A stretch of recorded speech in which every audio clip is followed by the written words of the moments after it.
Bien, je m'appelle Benoît Rittaud, je suis enseignant à l'école professorale de Paris depuis sa création, c'est-à-dire depuis 2 ans. Je suis mathématicien et ce que j'aime bien dans les cours de l'école professorale, c'est la liberté d'enseigner à sa façon,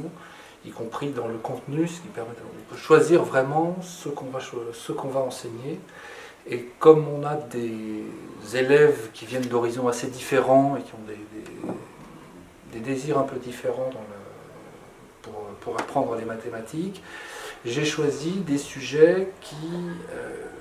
peuvent s'aborder avec relativement peu de connaissances et qui permettent quand même de montrer que même des choses simples en mathématiques permettent d'apprendre des choses élaborées.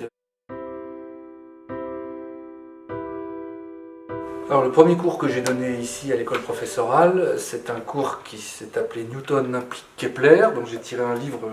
qui est paru aux éditions Ellipse l'an dernier.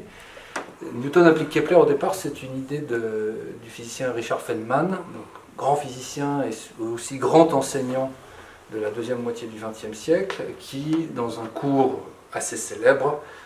qu'il a donné dans les années 60, redémontrait les lois de Kepler à partir des lois de Newton, et avec la caractéristique intéressante que sa démonstration était parfaitement élémentaire, accessible vraiment avec très peu de connaissances mathématiques.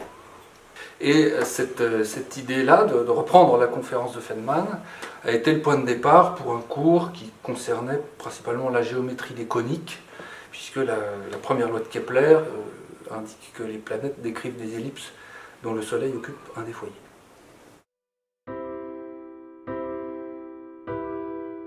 Alors, l'autre cours que j'ai donné à l'école professorale de Paris porte sur les systèmes de numération. Et on se pose la question de la façon dont on peut représenter les nombres, en général par une suite d'entiers. On a l'habitude de le faire en numération décimale, où chaque nombre va s'écrire comme un mot dont les lettres sont les chiffres entre 0 et 9.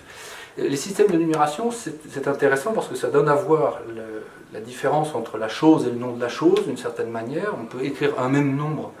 dans des systèmes de numération différents, et selon le système de numération qu'on choisit pour représenter un nombre, on met en évidence des propriétés différentes. Par exemple, en base 10, dans la base qui nous est habituelle, la numération décimale, quand on écrit des entiers, on peut facilement savoir que tel entier est un nombre pair, tel autre est un multiple de 5, tel autre est un multiple de 9, ce sont les critères habituels de divisibilité qu'on apprend à l'école. Et il existe d'autres types de systèmes d'écriture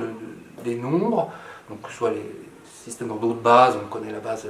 2, la base 20, la base 60, des bases éventuellement non entières, et d'autres